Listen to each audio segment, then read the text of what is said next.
Broadside day 377. All right, day 3 of the bird saga. I discovered yesterday that was an osprey, which is a hawk technically. Not to be confused with the military osprey helicopter jet turboprop thing hybrid that's killed like 50-some people. Weird. But no, an osprey bird. So there, I think we're done with that issue. We've put it to bed, and salute. All right, so I went to the store yesterday and I needed some water, and I wanted the biggest one that they had, and the biggest one that they had was something called Life Water. Never had it. Said it had a bunch of electrolytes. Seems silly, I don't buy it, but it's just, you know, water. But they had it was in a liter bottle, 1 liter of cola, right? So I'm in my truck and I'm driving it, and I'm in my little truck, and I can't drink the thing in my car. I need like a gurney bubble or a sunroof, because every time that I tipped it, it would hit the ceiling, and I physically could not drink out of the thing. What the heck? I had to like roll my window down and like stick my head out the window and drink it, you know, Jim Carrey style. It was kind of stupid. And I'm convinced that teacher work days are nothing but a way for them to just hang out in the teacher's lounge and smoke and eat cake and drink heavily. I don't think they're actually, what are they doing? I mean, most teachers, and I'm not saying anything bad about teachers, all right? So don't hear me wrong. I'm just saying, most teachers, once they're established, their lesson plans, the things they decorate their rooms with, like the themes they use, all that crap is pretty much like, there's not a ton of updates, is my understanding. Now, I realize that the curriculum changes and all that, but if you teach history in 7th grade, you're going to teach history that's pretty much the same way the next year, because it hasn't changed. It's already behind you.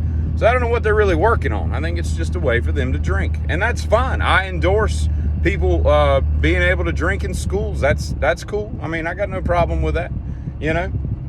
And I heard a blip, just a faint blip the other day about what's her name, Corinne Jean-Pierre getting a DWI, right? And it was just the slightest of all slight articles, and then it got buried. So today I remembered seeing it, and I was curious what the deal was, you know. So I look it up.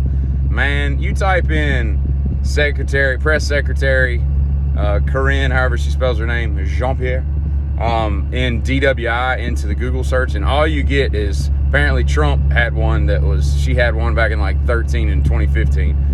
But it's like, it's a buried story. You can't find anything about it. And of course, they're not releasing the body cam footage, and, you know, she had slurred speech and unable to stand and all that kind of stuff. So more than likely, she was impaired, but that would make everybody look bad. So we'll just hide it. And Avril Lavigne, man, girl's got some weird taste. She goes through men like men go through socks, you know, but that was corny. I apologize for that. But no, she's got some odd taste in men. And she's a beautiful little girl. I think she's like, you know, 4'6". She's tiny. She wears them big heels so that she can pump up to like 4'9". But, you know, Derek Wembley of Sum 41, that's a hideous looking creature right there.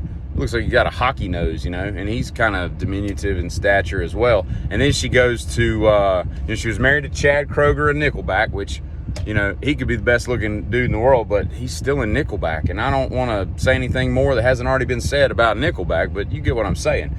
And then, well, who's the other one? She's with Tyga. I don't know how he says his name. He's not a very attractive dude. He's got these long braids. These are like 4 braids from what I can tell.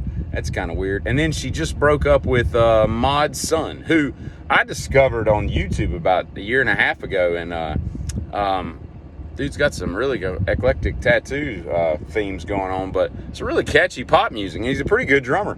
But she broke up with him, but still, he's not an attractive man. And again, I think he's kind of short too. So I guess when you're 4'6", you don't look for tall men. I don't know how tall Tyga is, but he looks a little taller than the last couple people she's been with. But man, pick a date, you know, find the ugly duckling and stick with him. Hey, giddy up.